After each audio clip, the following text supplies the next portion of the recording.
إن الحمد لله نحمده ونستعينه ونستغفره ونعوذ بالله من شرور أنفسنا والسيئات أعمالنا من يهده الله فلا مضل له ومن يضلل فلا هادي له وأشهد أن لا إله إلا الله وحده لا شريك له وأشهد أن محمدا عبده ورسوله أما بعد. First of all, I'd like to thank our family, the brothers and sisters of Masjid al-Ghuraba, for their husn al-dhan in their brother to deliver today's lecture, which is a very, very important talk. Our lecture today will consist of 3 parts. Part number 1, which is an introduction into the subject about music and the mass media. Then part number 2, which will look historically at the devil in the song or in a song. Then part number 3, the rap files, focusing on rap music and its impact on our culture and our understanding today. So with that being said, I'd like to begin with the introduction. First of all, if you're looking for a lecture that talks about is music halal or is music haram, you're in the wrong place. Because our discussion is not about the legality of music. Is it halal or haram? The premise here that we believe that music is haram by the consensus of all the scholars of Ahlul Sunnah from the 4 canonical schools of thought, from the 4 madhahib. But rather today's lecture is to look at the symbols and the meaning we get from contemporary music today.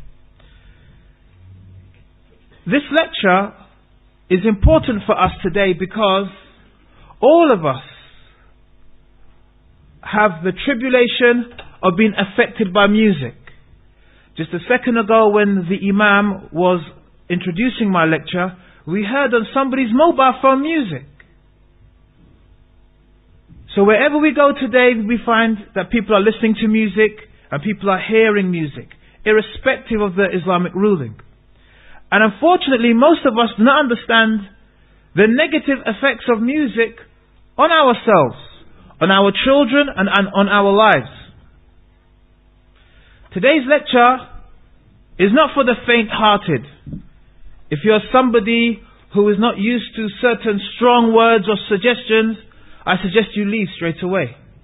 Because you're going to hear some lyrics mentioned not because of controversy or to be somebody controversial, but to ring home the danger of contemporary music.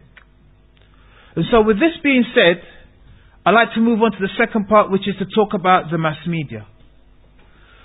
The mass media today is all around us. It is the internet, it is the radio, it is the television. All these are forms of mass media where we get information on a large scale, where information comes to many people at one time. And so if you can remember the last Gulf War back in the 1980s, it took days and hours for news to reach us, for us to know what was happening during that Gulf War. But recent events that are going through the Muslim world, and we ask Allah to protect the Muslims, we are finding and hearing information instantaneously as it happens. Such is the impact of the mass media. The mass media, when we talk about it, we're talking about television, films, radio, newspapers, magazines, books, records, video games, and the internet, is a very, very powerful means of getting over your ideas. For people to think the way you think, or to share your ideas with people to see if they are susceptible to your ideas. Mass media is designed to reach large audiences. So the news is not just for a particular region. The news is for a whole country. Sometimes a whole region, meaning a whole continent. And sometimes for the world. From the 1930s, with the event of mass media, People were writing about the dangers of mass media, about newspapers and about film, and how, in the wrong hands, mass media could do much damage. There was a very famous writer by the name of Aldous Huxley, and he wrote a book called The Brave New World.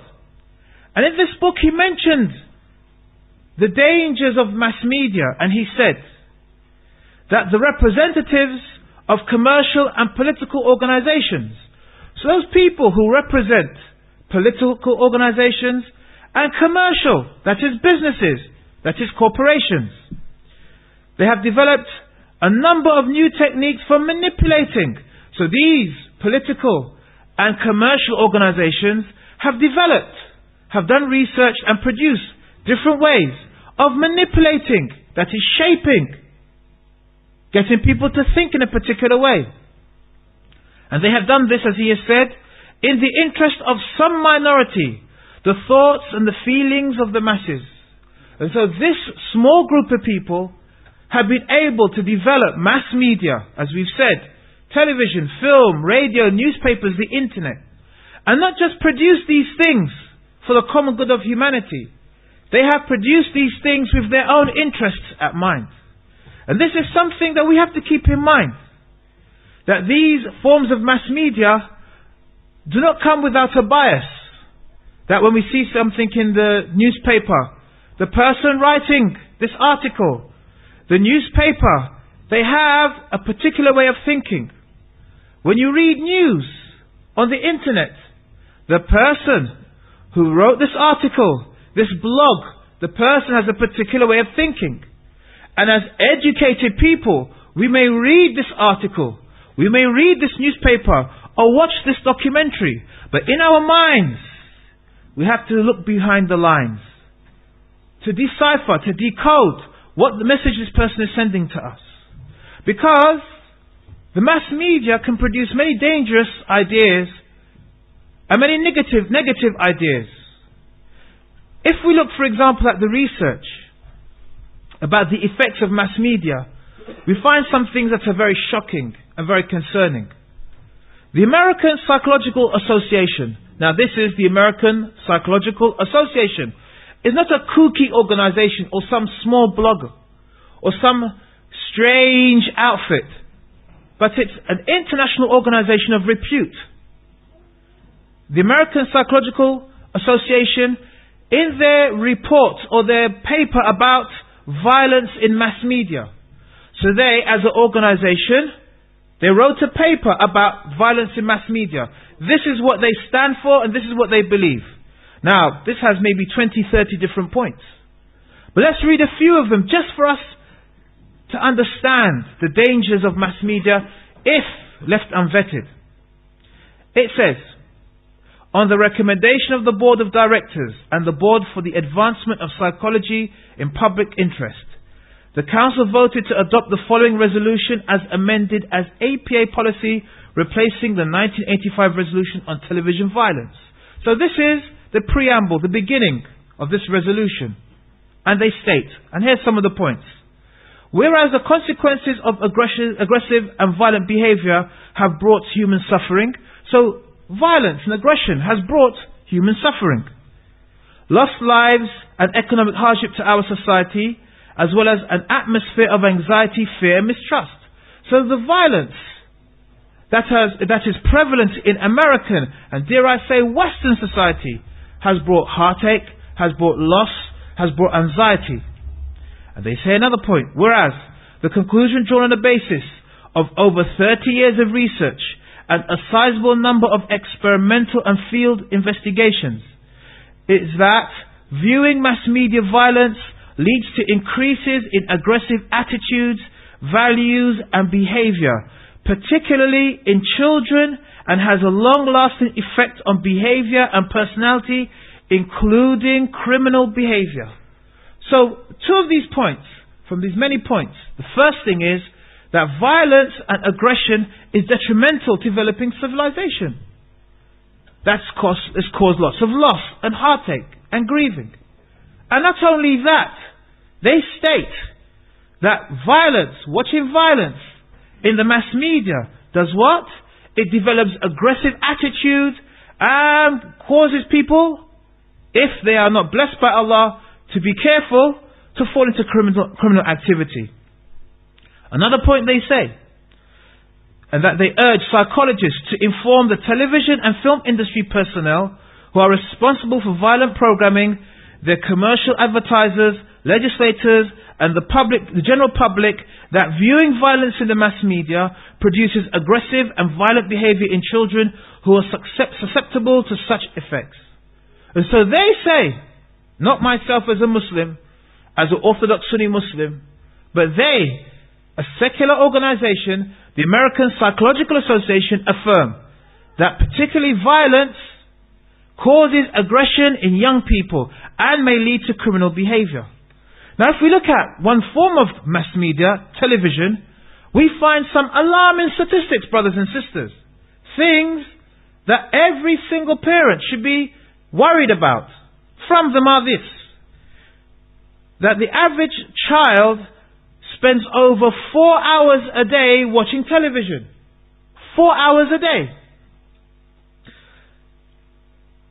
Another important statistic, it showed in a study of 1,792 young men and women that by watching illicit activities on the TV influences them to engage in illicit activities.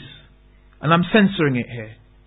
So those people who watch the things that married people do on television, they are inclined to follow these things.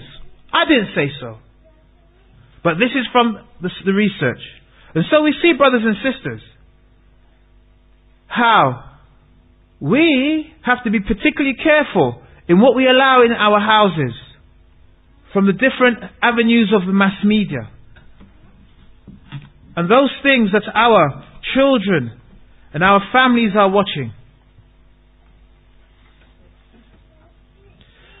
There are some general effects of the mass media. We've looked at specific things. Causes violence, causes aggression. It causes one to be inclined towards criminal activities. But there are general effects of mass media that we see in our society, and which we'll go through them quickly. One of them is what we call the standardization of human thought, which basically means that through watching television, listening to the radio, immersing ourselves in the mass media, that we are inclined, we move towards thinking the same way. All of us thinking the same way. So what is right according to the mass media becomes right to us.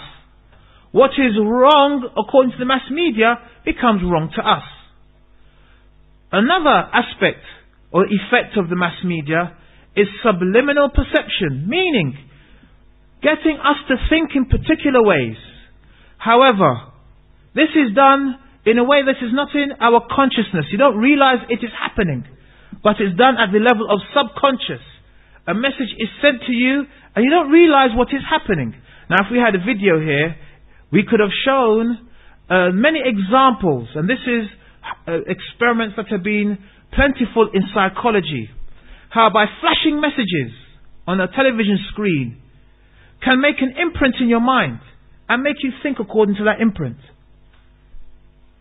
Another thing that the mass media, a general effect of the mass media, is to desensitize. Desensitization, meaning it makes you feel that something is ordinary and you're no longer troubled by it. You no longer have fear of it. To be desensitized. So when we see violence, it's ordinary to us. Somebody's head being blown off, somebody's limbs being blown off. If we see it on television, we don't flinch. If we see, for example, two unmarried people engaging in relations, we don't think of it as something being bad. Where back in the 1960s, 1950s, this was considered something to be despicable. But today, because of us being desensitized, it is something ordinary and normal. Another general effect of the mass media, brothers and sisters, is escapism. That means to free oneself, to free yourself from the difficulties of life. And this is why many people take drugs. Many people take drugs. Why? Not just to experience a high, but to escape. To escape from the difficulties they face in their lives. Another aspect or general effect of mass media, and this is something we'll be talking about later on, is what is known as occult symbolism. The occult, brothers and sisters, which we will define greater later on, refers to magic. And symbolism means signs or things that represent it. If we look in the media today, we find many signs of occult symbolisms. For example, vampires. Vampires represent the occult. Today, many young children have an asphyxiation. They are fascinated by vampires. Fascinated so much you see them buying plastic false teeth and running around the high street wearing them. Another symbolism is blood. Blood is something we find in satanic worship and sacrifice. Killing for shaitan. And we find today people are obsessed with this idea of blood. Many toys that represent blood. Occult symbolism in mass media. If we look at one particular industry, the music industry, we find, brothers and sisters, all of these general effects boil down into one pot. We find all these different effects, escapism, desensitization, occult symbolism, all together in particular recording artists and in particular records. The problem with music for most people see music as being a form of entertainment. That is, you just listen to it just to pass time away, just to have fun. However, in this next experiment which we shall do, we shall see that there are many messages behind music and the recording artists that make this music. Let's look at a song from 1997. A very famous song. It is called the Barbie Doll song by a group called Aqua. And this song was a number one hit, not just in the United Kingdom, across Europe. In this song, I want you to listen to some of the lyrics, and I'm going to ask some questions after I've said these lyrics. And so they say, I'm a Barbie girl in the Barbie world. Life in plastic, it's fantastic. You can brush my hair and dress me everywhere. Imagination, life is your creation. This is a number one song. Number one in the charts. Sold millions. Listened to every single record outlet across the country. Radio stations across the country. Played in millions of cars across the country. A number one song. But what's this song about? Can anybody help me? Brothers? It's about, it's about a Barbie doll. Anybody else? Okay, it has a sexual undertone to it. Anybody else want more? One more, please. Okay. Okay, Jazakallah khair. It is promoting materialism. So we have, in response to this, three. One, it's sexual undertones, promoting materialism, and it's about the Barbie doll, the doll which all of us, I think, we have seen before. However, let's listen further to the lyrics of this song. And they say, I'm a blonde bimbo girl in the fantasy world. Dress me up, make it tight. I'm your dolly. You're my doll. Rock and roll, feel the glamour in pink. Kiss me here, touch me there, hanky panky. You can touch, you can play if you say I'm always yours. So what is this telling us? Now, we may laugh, but remember what I said. This record sold millions. This record was heard all over the country. It's a European hit. A hit across Europe. And not only did adults listen to it, little children listened to it. But what do we see from the rest of the lyrics? It confirms what we said at the beginning. That it has sexual undertones. It's about materialism. And these are the messages fed into the minds of young and old. And so, this brings us on to the main part of our discussion today about the devil in a song. About music and the messages that it gives to us as we listen to music. Sometimes we don't sit back and think, what is this person saying? What are they talking about? Most people are too busy to be critical, to listen to a record or a song and to say, well, hey, what's the messages these people are giving out? We don't have time to unpick, to unravel a song and think about what is being promoted by this music. But if we were to do this, if we look at contemporary music, we will see that unfortunately today, much of contemporary music has satanic undertones. And now this didn't start, brothers and sisters. This devil in a song didn't start in the 1980s or the 1990s or the 200s. We can trace this problem over 50, 60, 70, 80 years ago. If we look, for example, at the blues. The blues is an old African American form of music. After the blues came rock and roll. After rock and roll came rock, then pop, and to what we have today. The blues has influenced, and I can say without exaggeration, almost all music forms in the Western Hemisphere today. Most of the music forms in the Western Hemisphere today, we can trace it back to the blues. Now if we look at the blues, we find the devil in the song in two ways. The first way is the theme of the music. What is the music about? Then secondly, certain individuals that make this music. So now let's look, for example, at some classical or famous blues songs from some of the most famous blues artists. We have a man by the name of John Lee Hooker, who is a quote-unquote legend in contemporary music. He has a song called One Bourbon, One Scotch and One Beer. We have another famous person by the name of Albert Collins, and he had a song called I Ain't Drunk. Tom Waits, The Piano Has Been Drinking. Jimmy Rogers, Sloppy Drunk. And Muddy Waters, who is another legend, he says, Champagne and Reefer.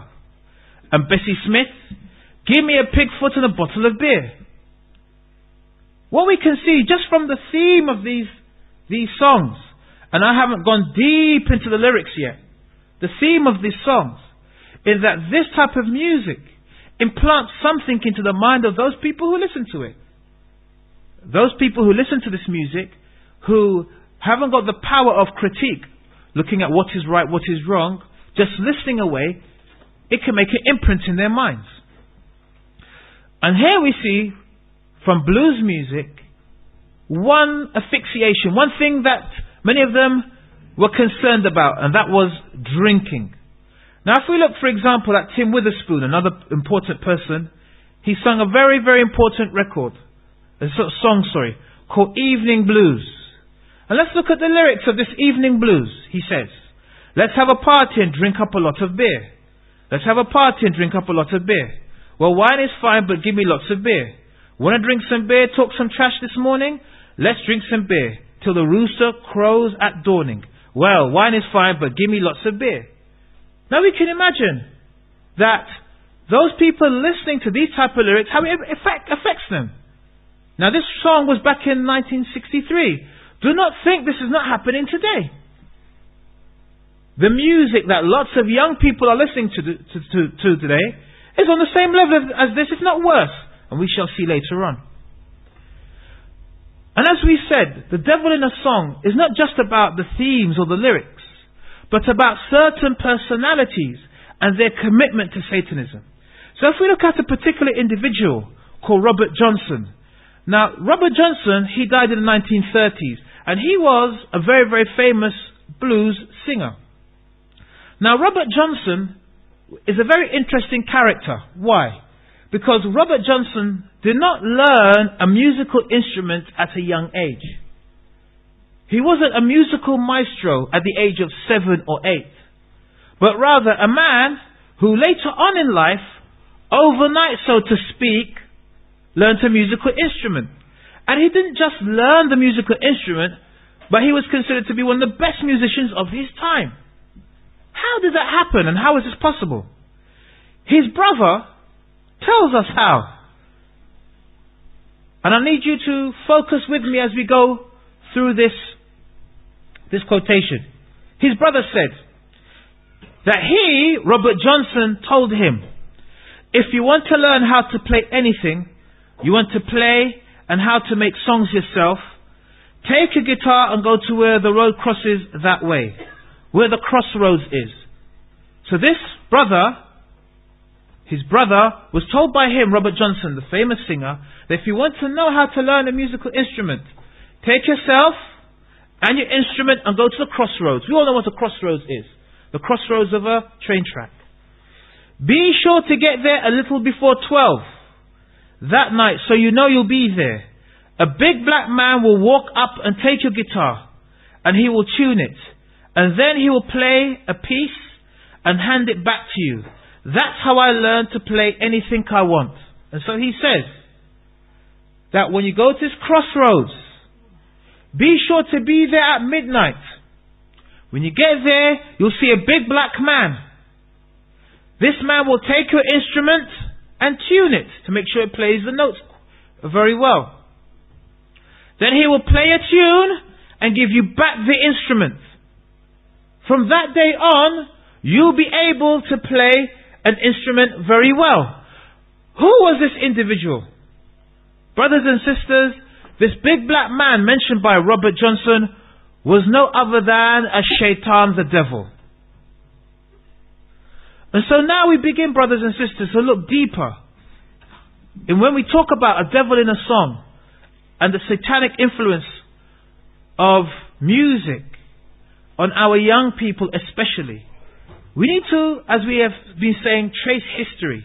And so we have looked at the blues and how themes in the blues lead somebody into satanic behavior. And also certain personalities in the blues were people who sold their souls to the devil. And this is a common theme in Western history of people wanting to become good at something, and so they sell their souls to the devil. They want to become good singers or good players. They sell themselves to the devil.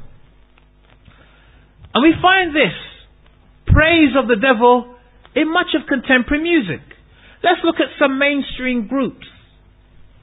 Groups that are known to everybody. For example, the Beatles. For most of us, we think the Beatles were just a very successful group who played music very well. But in reality, the Beatles had their own message. The Beatles had an agenda. Paul McCartney, in Hit Parade the magazine back in 1970, he said, "We probably seem to be anti-religious. None of us believes in God." And so we see Paul McCartney, who's alive today, Sir Paul McCartney, openly telling us that they did not believe in God and they were anti-religious. Anti-religious means against religion. And if we look at the cover of a very famous record of theirs called Sgt. Pepper, they have on this album cover all their heroes. And one of the people on this cover is a man by the name of Aleister Crowley. And we'll talk about Aleister Crowley, or Crowley as he's well known later on, inshallah. But the Beatles had their own agenda, and that was to promote a do as you want and be free of God's society. And so John Lennon, another very, very famous singer, he said, the whole Beatles idea was to do what you want, right? To take your own responsibility. Do what you want and try not to harm other people, right? Do what thou wilt, as long as it doesn't hurt somebody. And so here we have John Lennon, another famous member of the Beatles, telling us that the whole objective of this group was to do what thou wilt, meaning to do whatever you want to do. And this is what they promoted in their music. If we look at another mainstream group, the Rolling Stones. The Rolling Stones, the mainstream group. It's not some kind of independent or kind of backstreet group. It's a group that most of us have heard of before. The Rolling Stones were clear and open in their advocation of the worship of the devil. They have an album which was titled Their Satanic Majesty's Request, meaning the request or the want of the satanic majesty, satanic devil, majesty, ruler. And they have a very famous song. The song is called Sympathy for the Devil. They wrote a song for the devil. Now the influence of Satanism on the Rolling Stones is very interesting, because they were influenced by somebody by the name of Anita Pallenberg. And this Anita Pallenberg was virtually the girlfriend of every member of the Rolling Stones. And because of this relationship she had with one, then leaving him for another one, caused there to be friction in the group. However, this woman was obsessed with what they call black magic. And there's no such thing in Islam as black or white magic. We are not racist when it comes to magic. All of it is evil. And so this woman was obsessed with black magic. She would carry garlic with her everywhere, even to bed, to ward off vampires. She believed that by having garlic around her, vampires would not try to approach her. And she would even do rituals and spells, with members of the Rolling Stones being present. Another person who is also mainstream is Ozzy Osbourne. And I'm sure we've all heard of Ozzy Osbourne. Up until recently, he had his own reality TV show, which I think was a hit. Ozzy Osbourne. But here is another person who is a disciple of black magic, or a disciple of Satanism. Ozzy Osbourne, he described Aleister Crowley, who in his time was known as the wickedest man alive. He described this man as a phenomenon of his time, something great of his time. And this Ozzy Osbourne, who himself was a practitioner of Satanism, he wrote a very famous song, which is called Mr. Crowley. And in it he said, "You fooled all the people with magic. You waited on Satan's call.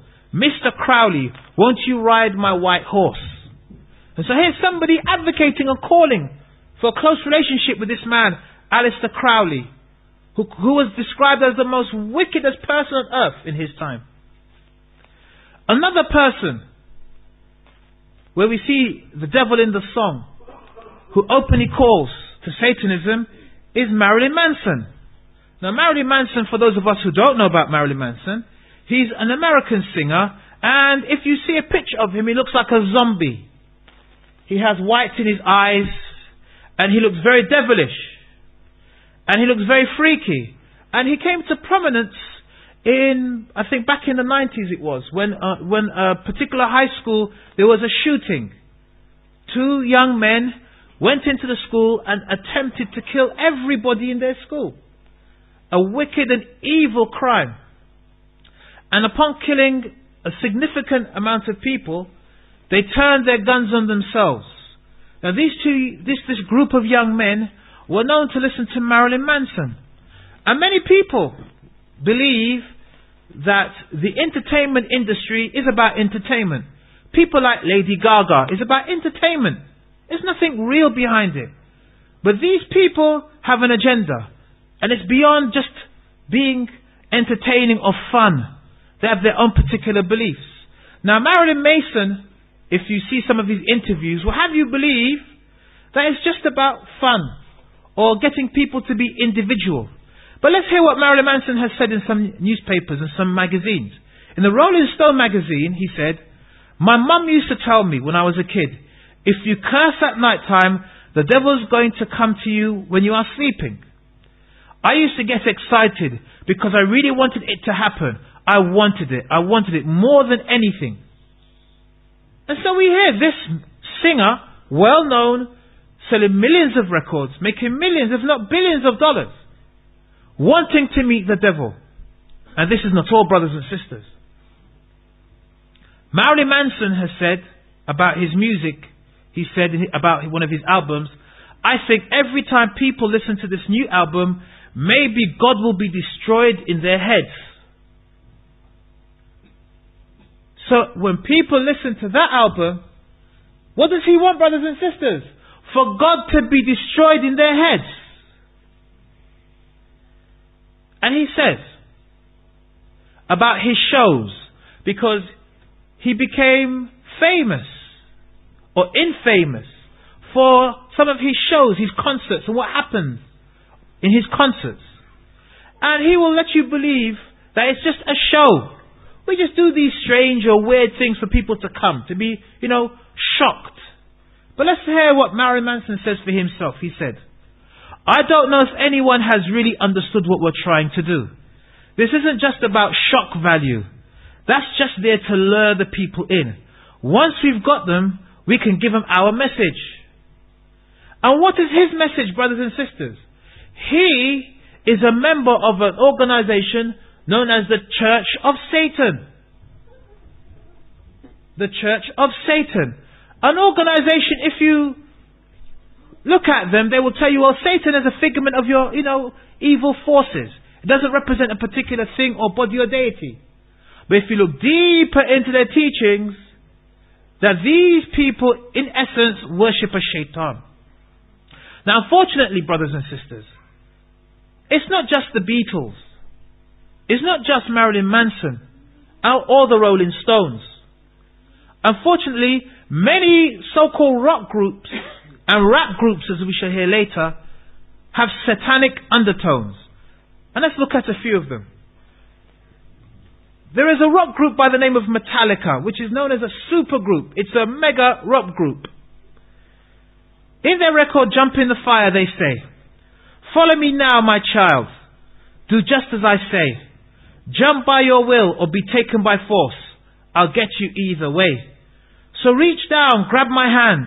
Walk with me through the land. Come home where you belong.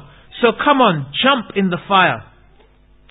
So here we see Metallica openly telling people to jump into the fire of hell. In another record called The Prince, Metallica say, angel from below. Those of us who are born as Christians and grew up as Christians, we understand the symbolism of angel from below.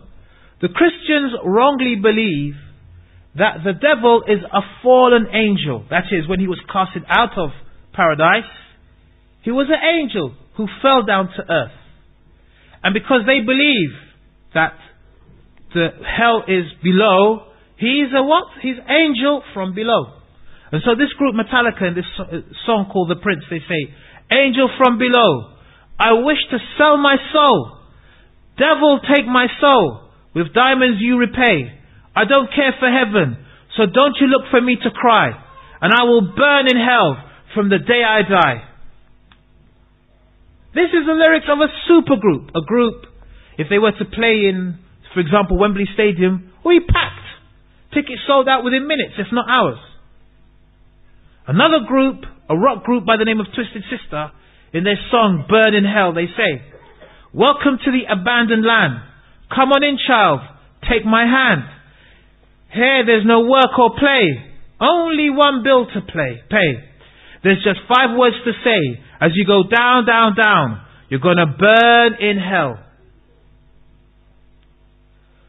Another famous singer, Bon Jovi, another mega group, a big group, selling millions, if not billions, in unit sales. In their record they say, in Homebound Train, they say, when I was just a boy, the devil took my hand, took me from my home, he made me a man. I'm going down, down, down, down, down on the homebound train. And so we see, brothers and sisters, it's not a marginal thing. It's not 1 or 2 small unknown groups, little bands playing out of East London or Luton. These are mega bands. These are bands who combined are making billions of pounds and dollars. Enough money probably to pay the deficits of this country. And this is what they're advocating or calling to. The worship of the devil, and for somebody, walaikum salam, to want to go to hell. And I leave you with AC/DC, another band, a very famous band, and they sing, in hell's bells. I've got my bell, I'm going to take you to hell, I'm going to take ya, Satan get ya.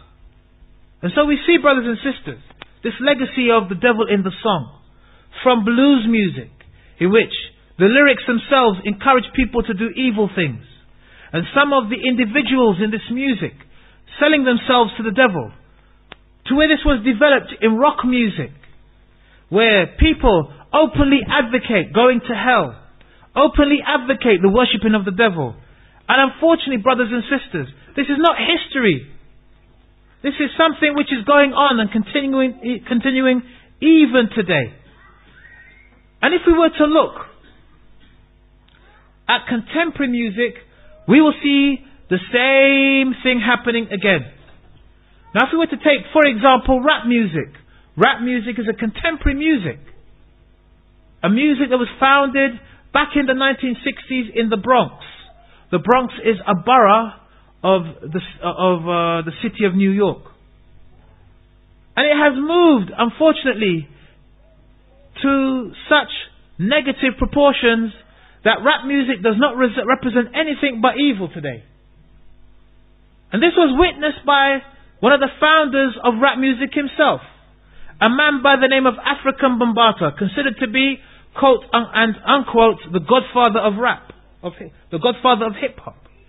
He said that there is a satanic plot to overtake, he said a satanic conspiracy to overtake rap music.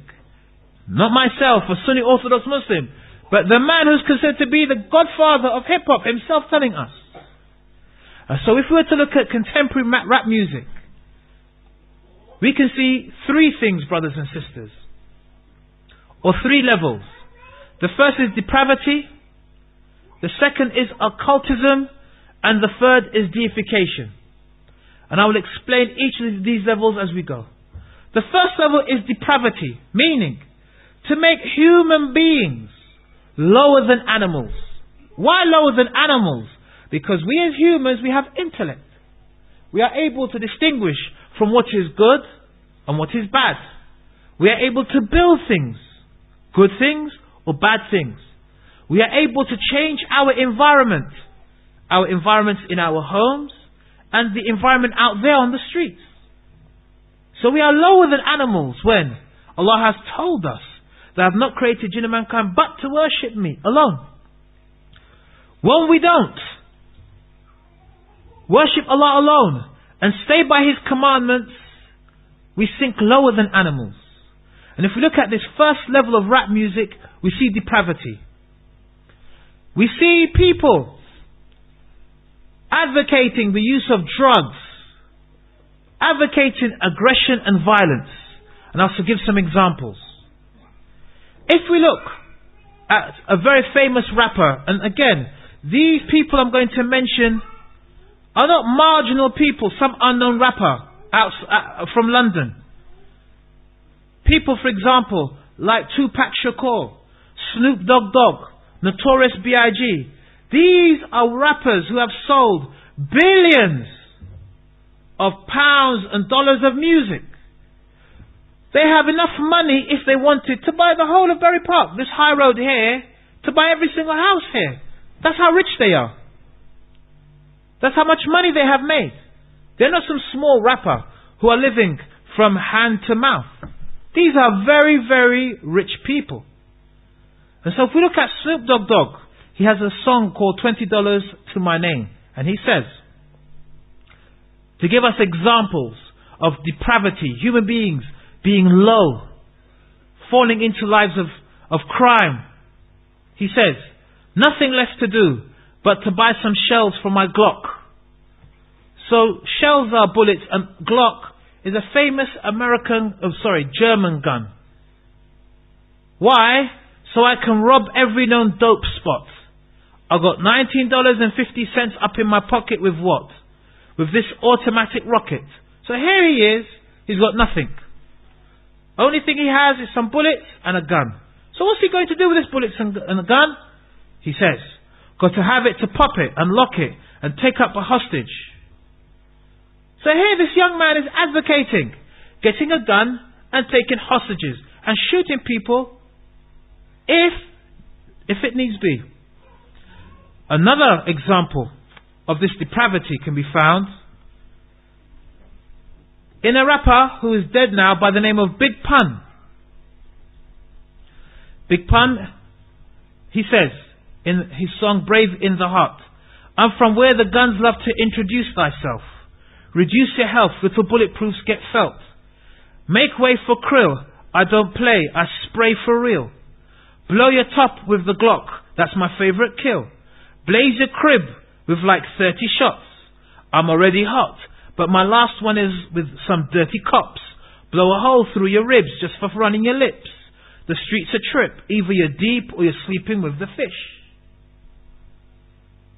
So in this record, he says about killing people, shooting them, using again the same gun they favour, the Glock. And not just killing people on the streets, but going to their houses and shooting 30 shots into somebody's house. Can you imagine, brothers and sisters, taking an automatic weapon and firing 30 shots into somebody's house? Ask yourself this question. Had it happened to me, how would I feel? And that's not enough. But shooting this person in their ribs until they sleep with the fish, which is, in the language of the mafia, means to be killed. The last example I'd like to use of the depravity in contemporary rap music, and I've skipped a bit, especially as we have lots of very, very young people here. And I've said these lyrics, whether they be about rock groups or about rap music, not to be controversial, but for us to be alert, especially the elder people here, the people who are parents, older brothers who have responsibility for young people, in that they may realize what we are up against, and for them to realize what our young children are listening to. I leave this issue of depravity with a rap record by the name of Suicidal Thoughts, a song called Suicidal Thoughts by another famous rapper by the name of Notorious Big. And he says in this record, and I've censored it, in this song, and I've censored it, he says, when I die, I want to go to hell. Because I'm a piece of, it ain't hard to tell. And so he says, this man, a record which many young people listen to.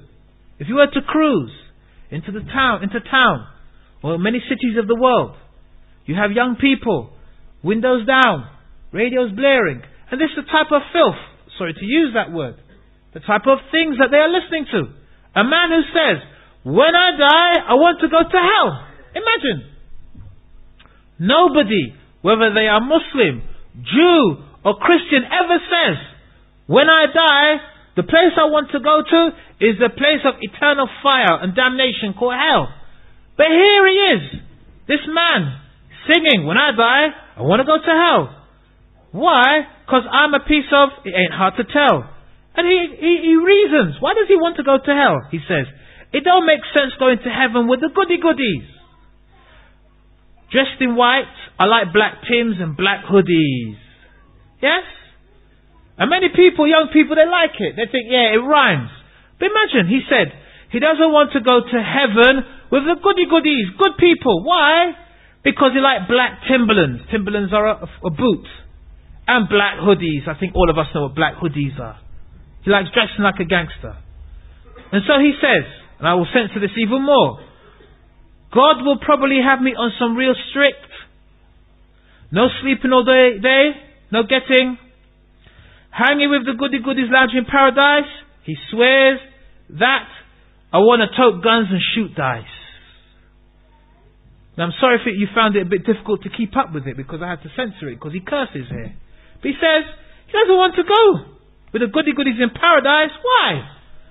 Because he likes to tote guns, have a gun, shooting people, shooting things, posing with a gun, and shoot dice. Gambling. And so we see, brothers and sisters, the depravity of blues music hasn't ended there. It has continued. And unfortunately, many young people today are influenced by the depravity in this type of music. And it's not just about killing and violence. It's also about how they see women. Now we Muslims are wrongly criticized for our women wearing hijab and niqab. That they cover themselves as an act of worship and devotion to Allah. And they are encouraged, particularly in Western societies, to be like Lady Gaga. If your daughter walks around the high street wearing bacon or strips of meat on herself, and her hair multicolored, she's free and independent. If your daughter walks around the high street on Friday evenings or Saturday evening, half drunk, or should we say fully drunk, falling all over the place, not able to stand up, doesn't know her name or her address, then she's free and independent. But if you're a Muslim woman who wears the hijab or the niqab, then somehow you're not independent. Somehow you are oppressed. I beg to differ with the people of the West about oppression. There's nothing worse than being forced by another man to act how you think you should act. What do you mean, Brother Taalib? If we look at all the top designers, are they men or are they women? Somebody help me. Are they men or women? Let's name some top designers. Can somebody help me? Jean-Paul Gaultier? Sorry? ENG? DNG? Okay, yeah. Any more? Giorgio Armani, Versace. All these are what? They're all men, isn't it? So here we have men telling women how to dress, and somehow they're independent and not oppressed.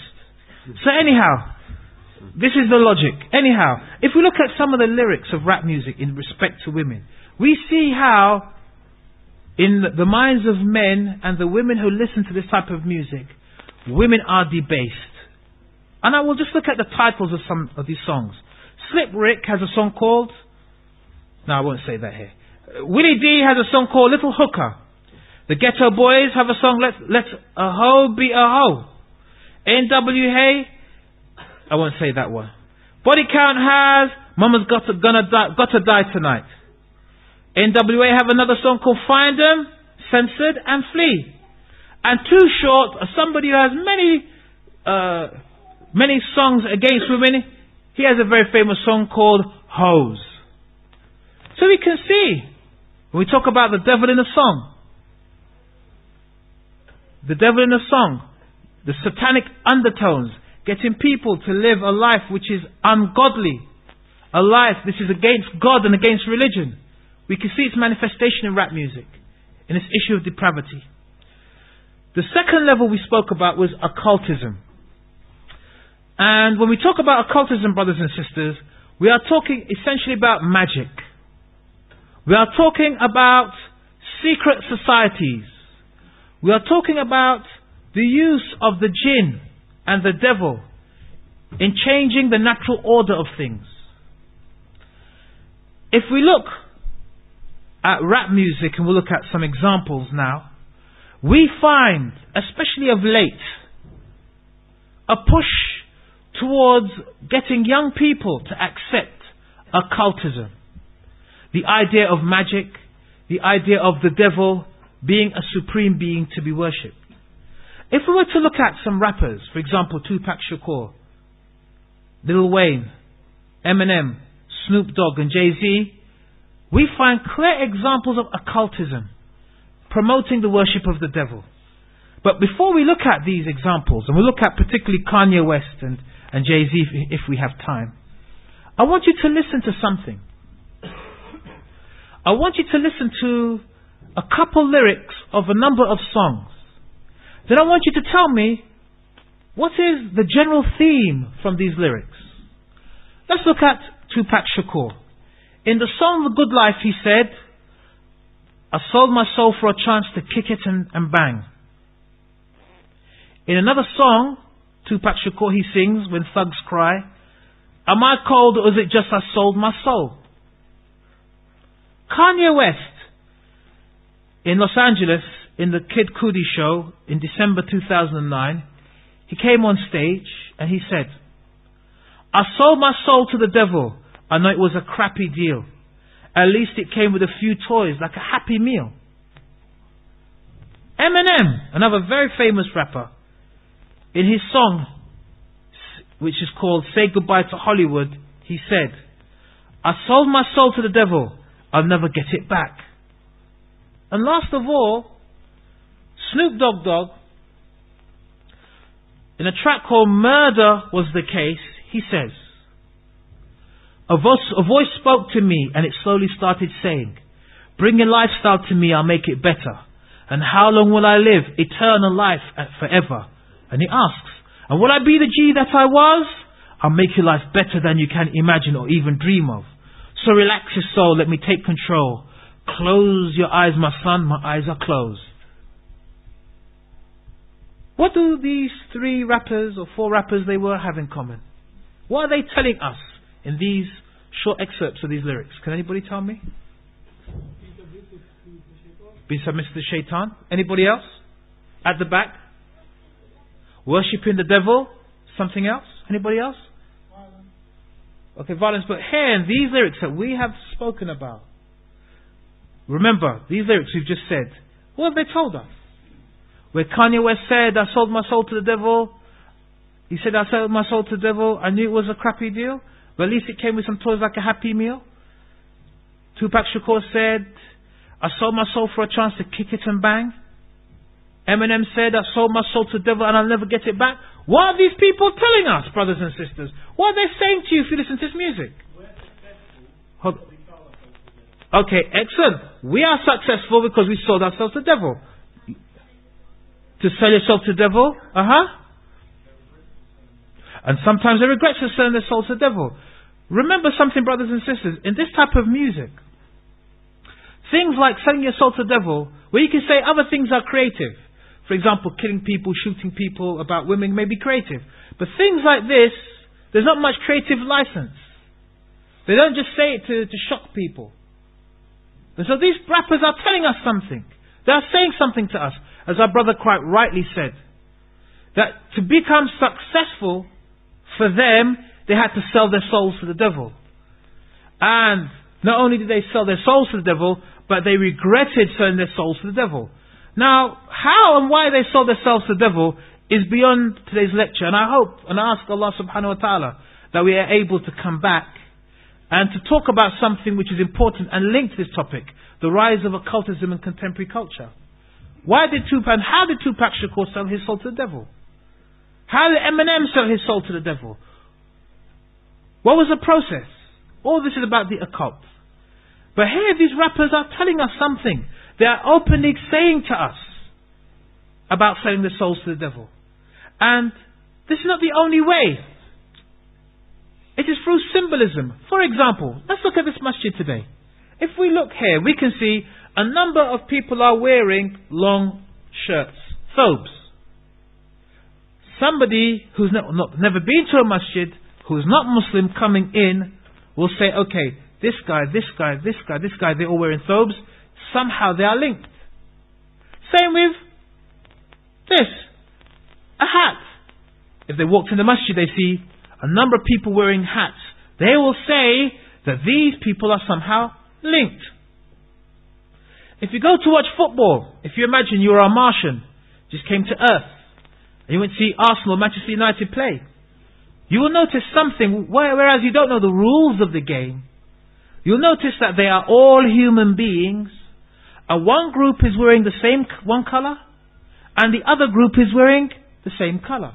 These are symbolisms, showing that people somehow are linked together. If you were to go onto the internet and look at pictures of many rap artists, you will see certain symbolisms they use in photographs.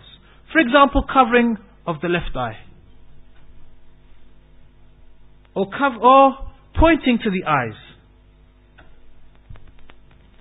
The sign of Behomet or the Baphomet, like this. Many people. Now you may say, well, they're just doing this for the photograph. But we ask ourselves in the culture that we live in, when you go take a picture, do you normally do this? No. When you take a picture, do you normally do this? The answer again is no. It means something. And these are occult symbolisms. When I do this, or when I do this, I am saying something. But I'm not saying it to the ordinary man and woman. You don't understand what this means. But I'm saying to other people. Those people are from my group and they understand. Same as this. Shake my hand, Sheikh. When you see me shaking my hand and I do this, this is a symbolism. To many people here, this is a handshake. But this here, placing the thumb here towards the half part of the hand, means something else. This means I belong to a certain organization or society. a fraternity, as they're known in America, a secret society, where you don't become a member by paying a fee, but rather you are invited. If we look at certain rappers like Jay-Z, Jay-Z's blowing up the place now. He's like the number one rapper, I think. If we look at Jay-Z and his videos, and I don't ask anybody to look at his videos, but his photographs, we see somebody openly advocating this occultism. And if you listen to his music, you hear it. In his song, Get Your Mind Right, Miami, he says, cross over to The Rock. The Rock is his organization. Make yourself hot. The topic of discussion in every nail shop. It's a secret society. All we ask is trust. So Jay-Z himself is telling you openly that The Rock, the ROC, his organization and company, it is a secret society. It is run and organized and manned by those people who think the way he thinks. And all they ask is trust. Now Jay-Z, if we were to look at him as an individual, and we don't have time to go through everything, he has one record called On the Next One. If we look at the video, we see in this the skull of Bahamut. Bahamut is what they call a false deity, and to us as Muslims, everything that is worshipped besides Allah is a false deity. But Bahamut is a deity, and you may have seen Bahamut represented by the skull of a goat with horns, the abdomen, the body of a woman, and the rest may be a man, or usually the feet of a goat. Now this deity has been worshipped by people, particularly Satanists. If you see this on the next one video, he has the skull, that is the skull of a goat.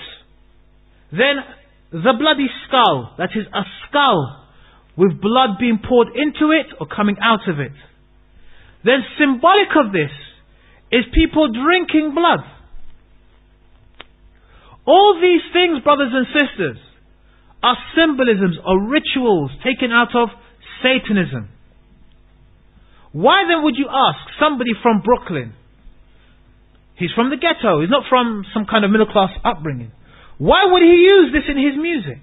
Why would he say these things? Also, if we look at Jay-Z, he has a company called he has a clothing company called Rockaware. Now, Rockaware, you can go onto the internet, you'll see them. They produce clothing, hip clothing for young men and women. One of the T-shirts that they have produced, from amongst the T-shirts they have produced, has the emblem of Skull and Bones. Skull and Bones is a secret society, and it's elite secret society, meaning people like ourselves cannot join it. But those people from elite families, like the Bush family, for example, Bush the father, the son, and the grandson are members of Skull and Bones. It's an elite organization. On this T-shirt, you have their emblem. They have a symbol. And also, under the symbol, it says, "Do what thou wilt." Do what thou wilt. Meaning, do whatever you want to do. Do what thou wilt, brothers and sisters, was the basis of an immoral law by the name of Aleister Crowley, or often pronounced Crowley. Aleister Crowley was a man who was born in the late 1800s.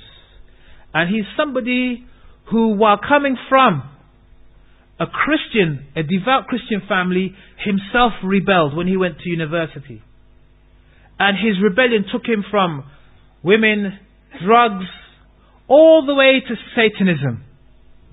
And Aleister Crowley spent much of his life traveling to different parts of the world, preaching and calling to Satanism. And so, he had a small group in Sicily. Sicily is next door to, or a part of Italy. And there they had a little commune, a place where they would live together. And in this commune, they would perform many rites of the devil, many acts of worship, even, and I'm sorry to say this, in a masjid and in front of my respected elders, copulating with animals as part of their rituals.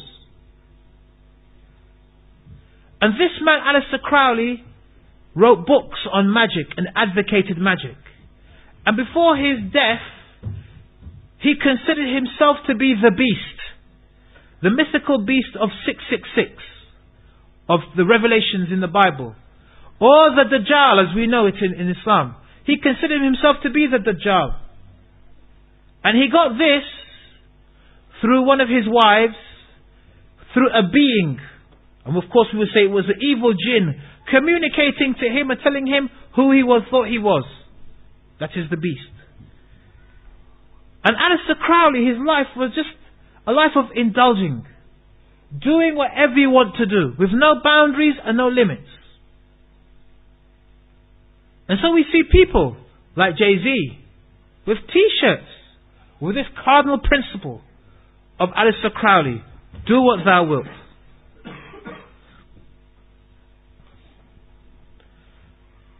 The last of these levels, brothers and sisters, is a level of deification.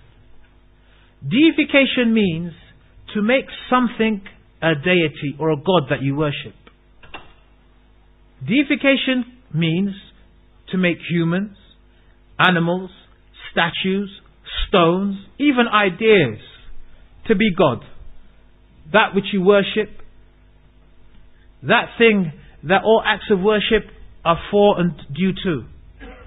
If we look at contemporary rap music as an example, we can see the shaitan in the song through deification and how. There are a number of rap groups, and this is particularly from the 1980s, who in their lyrics and their videos promote ideologies, religious ideas that are linked to making God a man. One of the most prominent of these ideas is the creed of the Nation of Islam, or the creed of the 5% Nation. The Nation of Islam is an organization founded in the 1930s by a man by the name of Fard Muhammad. Fard Muhammad came to African Americans in the ghettos of Detroit and other urban cities of America, and he claimed that he was a prophet from Mecca, sent to help African Americans who at that time were in a time of segregation and extreme racial prejudice, to call them to their original religion called Islam. Now, for those of us who do not know about the Nation of Islam, we may think this is a good thing. This man came from Mecca to call people to Islam. However, Fard Muhammad was not from Mecca, and the type of Islam he called to wasn't the Islam of the Prophet Muhammad sallallahu alaihi wasallam. This Islam of the Nation of Islam is such that they believe that Fard Muhammad is a god. He's Allah. And that a man by the name of Elijah Muhammad is his messenger. He's a prophet sent to African Americans to call them away from the evils of America.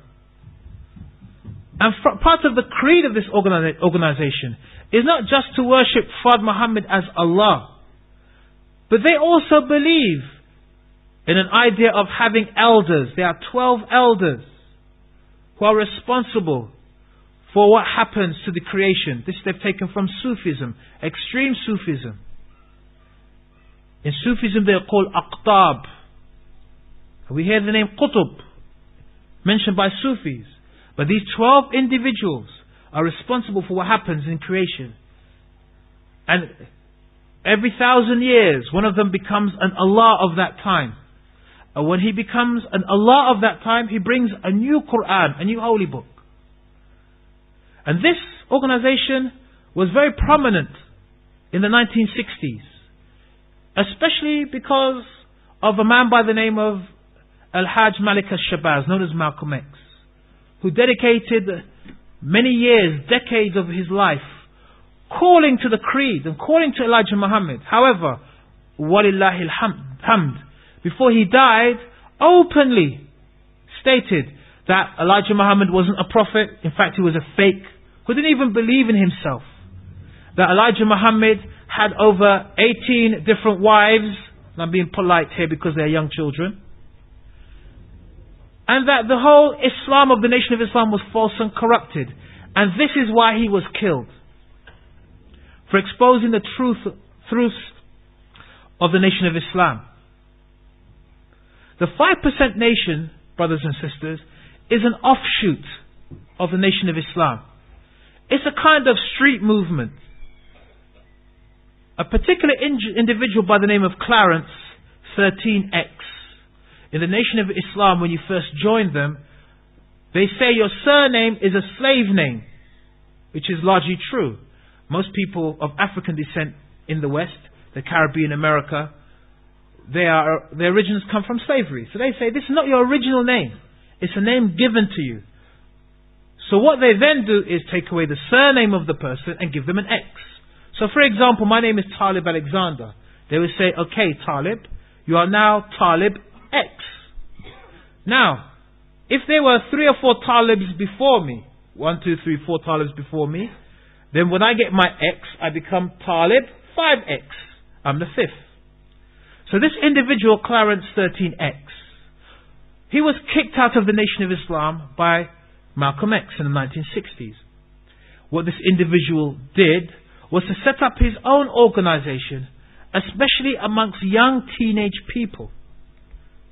And he taught the doctrines of the Nation of Islam, which is, ultimately, that all black people, all people of African descent are God. And that all white people, people of European descent are the devils. This is what they believe. And this ideology is repudiated by Islam. Real Sunni Orthodox Islam holds this to be heresy. But the Nation of Islam, this pseudo-Islamic cult, this is their belief. And so the 5% Nation, unlike the Nation of Islam, the 5% Nation, the Nation of Islam, they have a hierarchy, a leadership structure. The 5% Nation, you are free.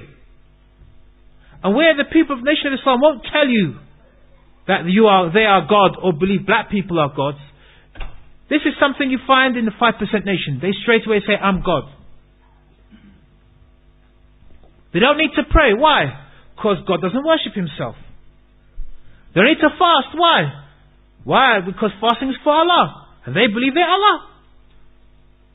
This is the ideology of these groups. Now believe it or not, brothers and sisters, many of the groups, the rap groups that are out there, and some of the so-called soul groups that are out there, are influenced by this ideology. People like Gangstar, the Wu-Tang Clan, Brand Nubian, Erykah Badu, and I can continue to give you many names, are influenced by this ideology. And they slip this ideology into their lyrics. So let's look at some groups that are 5% or Nation of Islam groups, and let's hear their lyrics.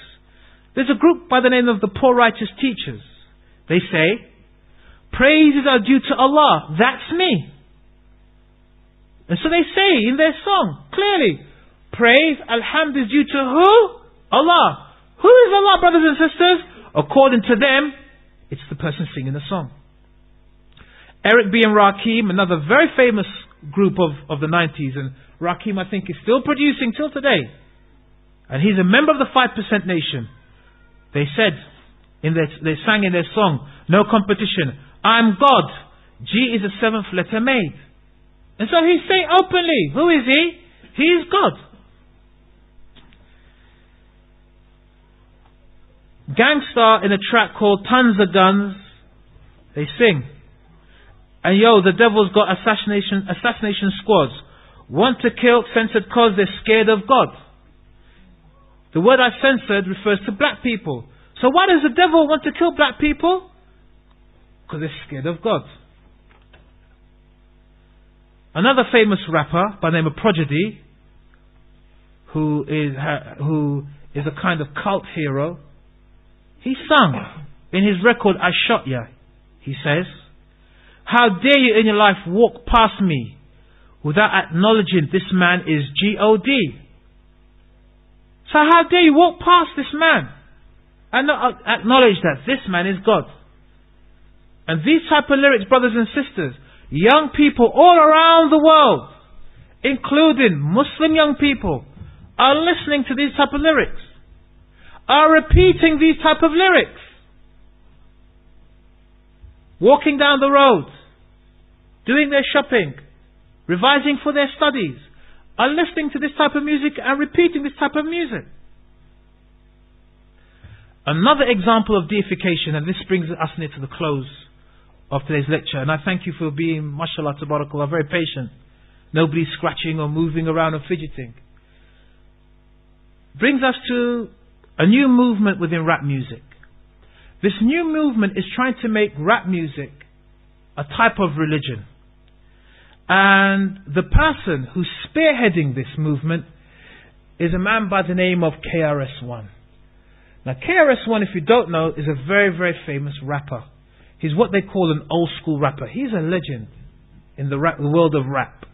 And so you'll find almost every rapper, new or old, respects this man.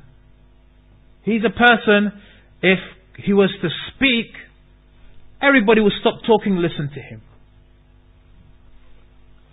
He's, I suppose you can equate him, and I don't want to make this example, but just for us to understand, he's like the Shaykh al-Islam of rap music.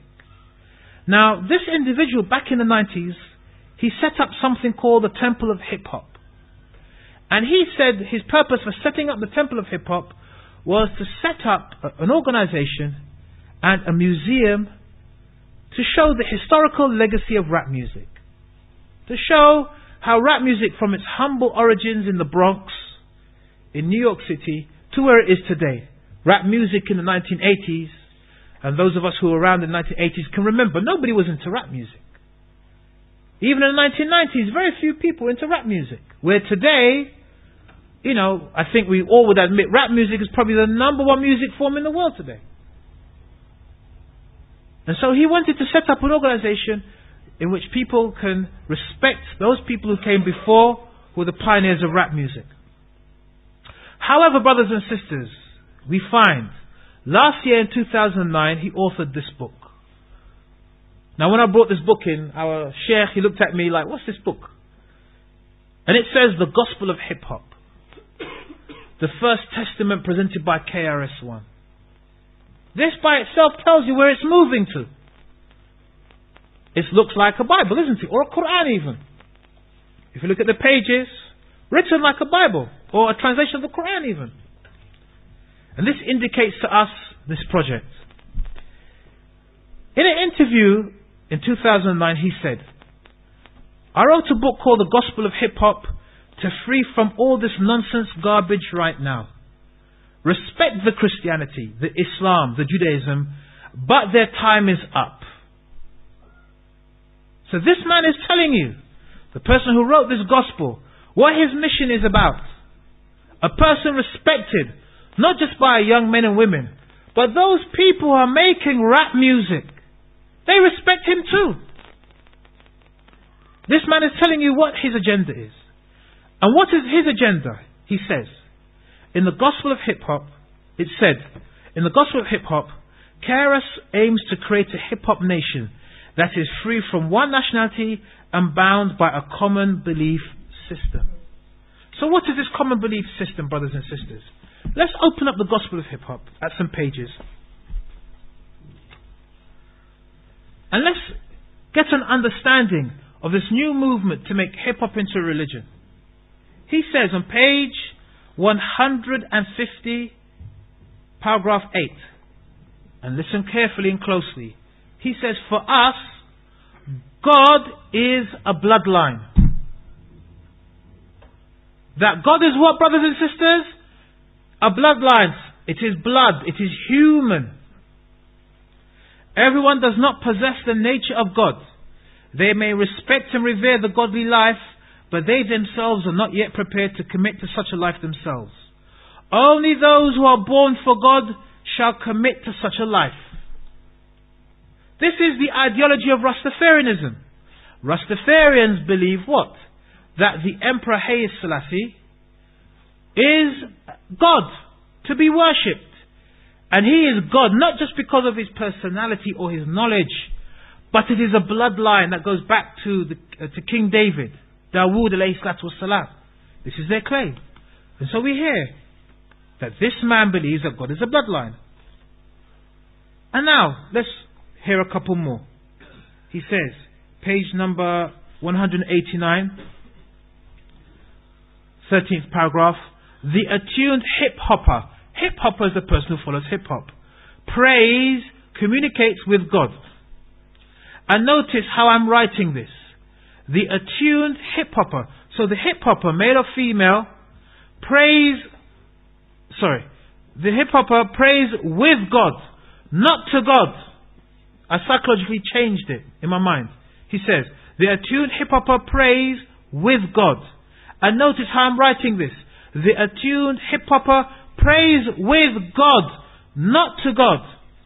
When you pray to God, there is a distance between you and God. In a way, your prayer must still reach God. But when you pray with God, there is no distance, no space, no intervals of time. Your prayer requests can happen instantaneously. And so he is saying here that the person who listens to hip-hop and part of his temple, you don't pray to God, but with God, as if you and God are equal partners. The last quote. He says, on page 119, God is spirit. Spirit is something that doesn't have a form. And to communicate to spirit, you yourself must become spirit. As a spirit being operating effortlessly in the spirit realm, you can then see God and God's activity ultimately leading to your fulfillment. And so he says that God is a spirit, something you can't see or feel or touch or know of. So you yourself must become a spirit. So he believes that it is possible for somebody to become like God and be with God. And be with God. And so, brothers and sisters, in conclusion, today we have looked at, and I've tried to make it concise because of time factors, a topic which I feel is very important for all of us, every single household, especially those of us who have teenage boys and teenage girls, or those of us who are older brothers and sisters responsible for young people. And invariably, young people do not understand or have the skills to look at things in culture, look at the mass media, and to break down the codes and to understand what people are trying to feed into you, to get you to think. And so it's a responsibility, especially for us, to be aware, not to be scared, not to isolate ourselves, but to give ourselves and our young children the tools so they can see what is right and what is wrong. We find our beloved Prophet Muhammad sallallahu alaihi wasallam not isolating himself from the pagans of his time, not isolating himself in Makkah, but living there with them. However, instilling and distilling in himself, his disciples, the love of Allah subhanahu wa ta'ala, and the importance of Tawheed, and the importance of the correct Aqidah and what follows from it, in order to protect themselves. We ask Allah subhanahu wa ta'ala that our minor effort today we place in our scales of good deeds and to be weighed as a good deed.